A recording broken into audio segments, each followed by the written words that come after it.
ছোট্ট একটি গ্রামে একটি ছেলে থাকতো। ওই ছেলেটি অনেক বেশি অলস ছিল, আর এই কারণে প্রত্যেকটা কাজকেই সে পরে করব বলে রেখে দিত। কোনো কাজে সে সময় মতো করতে পারত না, আর ছেলেটির এই অভ্যেসের কারণে সে তার পড়াশোনা সহ অন্যান্য সমস্ত কাজে সে সবার থেকে পিছিয়ে ছিল। ওই ছেলেটির পরিবারের লোকজন সহ ওই ছেলেটির শিক্ষক ছেলেটিকে বারবার বোঝাতো নিজের সময়ের মূল্যটা বুঝতে। এই সময়টা একবার চলে গেলে আর ফিরে আসবে না, কিন্তু ছেলেটি কারোর কোনো কথা শুনতেই রাজি ছিল না। ছেলেটি কখনোই তার ভবিষ্যতের কথা চিন্তা করত না, আর ছেলেটি তার মূল্যবান সময়কে ফালতু কাজে নষ্ট করে দিত। আর এরপর ওই গ্রামে এক বৌদ্ধ সন্ন্যাসী আসে। সন্ন্যাসীকে ওই গ্রামের সবাই চিনত।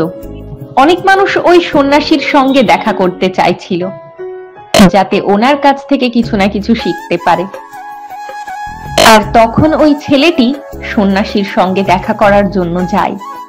ছেলেটি ভাবে হয়তো সন্ন্যাসী তাকে এমন কিছু বলবে যেটা পালন করে সে তার বন্ধুদের থেকে অনেক বেশি এগিয়ে যেতে পারবে।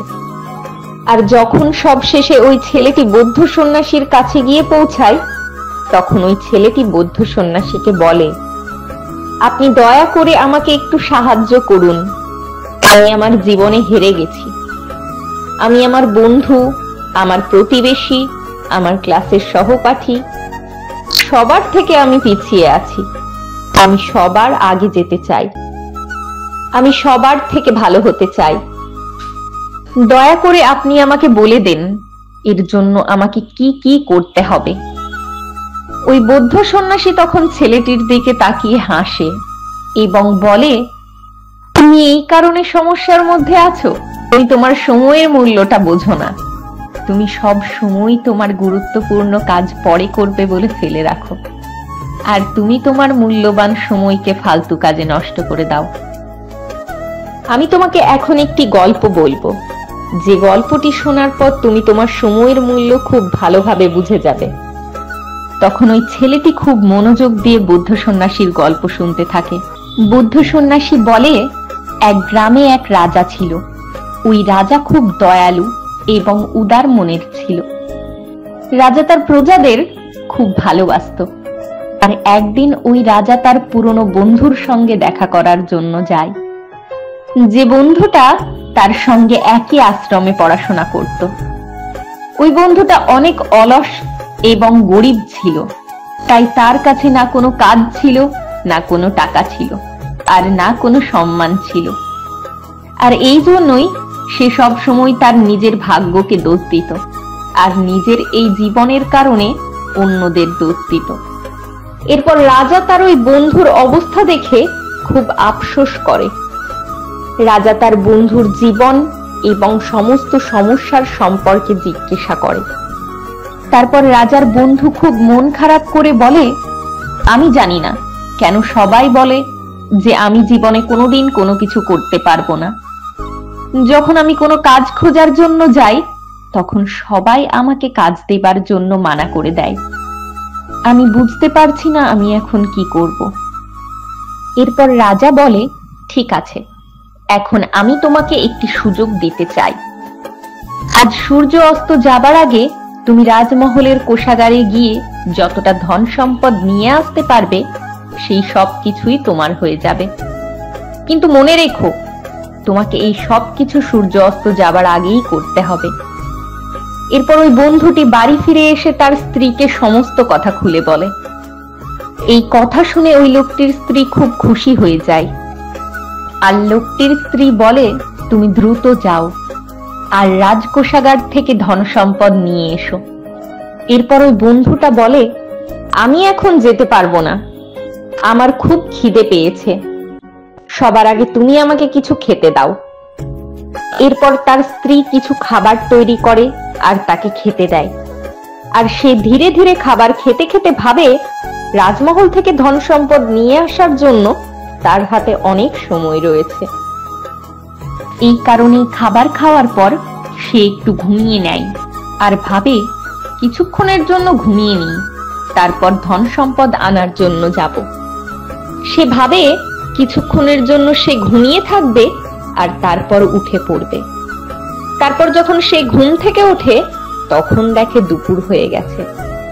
এরপর সে একটা বস্তা নিয়ে রাজার রাজমহলের দিকে ধন সম্পদ আনার জন্য যাওয়া শুরু করে। রাস্তায় খুব রোদ ছিল আর সে খুব ক্লান্ত হয়ে পড়েছিল। এর জন্য সেভাবে কিছুক্ষণের জন্য গাছের নিচে একটু জিরিয়ে নিই, এরপর আমি রাজমহলে চলে যাব। আর এটা ভেবেই যখন ওই বন্ধুটি গাছের নিচে বসে তখন গাছের নিচে ঠান্ডা হাওয়ায় তার ঘুম চলে আসে আর অনেকক্ষণ সেখানে ঘুমিয়ে থাকে।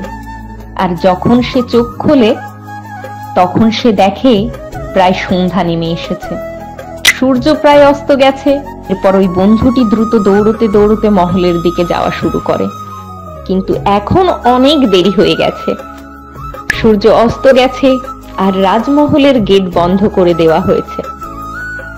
এরপর ওই অলস বন্ধুটি সেখানেই দাঁড়িয়ে আফসোস করা শুরু করে, কারণ সে তার জীবনে সব থেকে বড় সুযোগটা হারিয়ে ফেলেছে। এর কারণ হলো সে তার সময়ের মূল্যটা বোঝেন। এরপর বৌদ্ধ সন্ন্যাসী নিজের গল্প শেষ করে আর ওই ছেলেটির দিকে তাকায়। এখন ছেলেটি বলে, আমি এখন বুঝতে পেরেছি যে আমি কোথায় ভুল করছি। এরপর ওই ছেলেটি বৌদ্ধ সন্ন্যাসীকে ধন্যবাদ দেয় আর নিজের জীবন পরিবর্তন করার প্রতিজ্ঞা করে। ছেলেটি বুঝতে পারে সময় অনেক মূল্যবান আর এই সময়কে বিনা কারণে নষ্ট করা উচিত নয়। এরপর ছেলেটি বাড়ি ফিরে আসে আর নিজের লক্ষ্যের জন্য পরিশ্রম করা শুরু করে। নিজের কাজ পরে করব বলে রেখে দেওয়া বন্ধ করে আর সব কাজ সময়ের মধ্যে করা শুরু করে দেয়। তো যদি আমরাও কখনো ভালো করে ভেবে দেখি সময়ের মূল্যটা কি, তাহলে আমরাও বুঝতে পারবো যে সময় হলো সোনার মতো, পৃথিবীর সব থেকে মূল্যবান জিনিসটি যেটা আমাদের কাছে আছে। আমাদের কাছে সীমিত সময় আছে আর এই কারণেই সময়কে বুদ্ধির সঙ্গে কাজে লাগাতে হবে।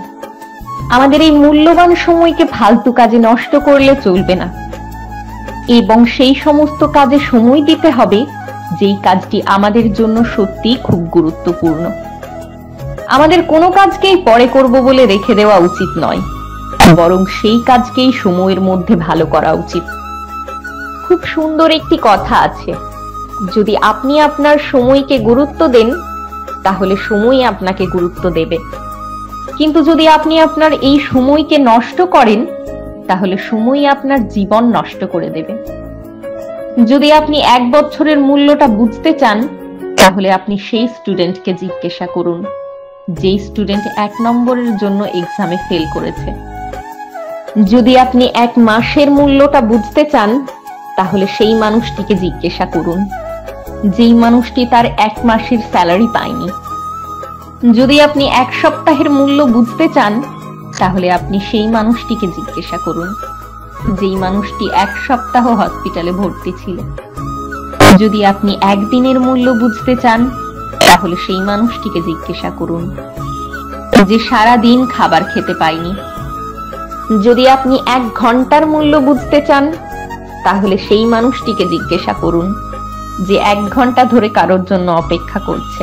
যদি আপনি 1 মিনিটের মূল্য বুঝতে চান তাহলে আপনি সেই মানুষটিকে জিজ্ঞাসা করুন যে 1 মিনিটের জন্য তার ট্রেন মিস করেছে। আর যদি আপনি 1 সেকেন্ডের মূল্য বুঝতে চান তাহলে আপনি সেই মানুষটিকে জিজ্ঞাসা করুন যে 1 সেকেন্ডের জন্য কোনো দুর্ঘটনা থেকে বেঁচেছে। তাই যেই মানুষগুলি সময়ের গুরুত্ব বোঝে তারা জীবনে যে কোনো কিছু অর্জন করতে পারবে, কিন্তু যারা সময়ের গুরুত্ব বোঝে না তারা তাদের জীবনে কখনোই সফল হতে পারবে না। তাই যদি আপনি জীবনে বড় কিছু পেতে চান, বড় কিছু করতে চান, তাহলে কখনোই জীবনটা অলসতা করে কাটাবেন না এবং ফালতু সময় নষ্ট করে কাটাবেন না। আমাদের এই ভিডিওগুলি কেমন লাগে তা অবশ্যই কমেন্ট করে জানাবেন। সবাই ভালো থাকবেন, আবার দেখা হবে।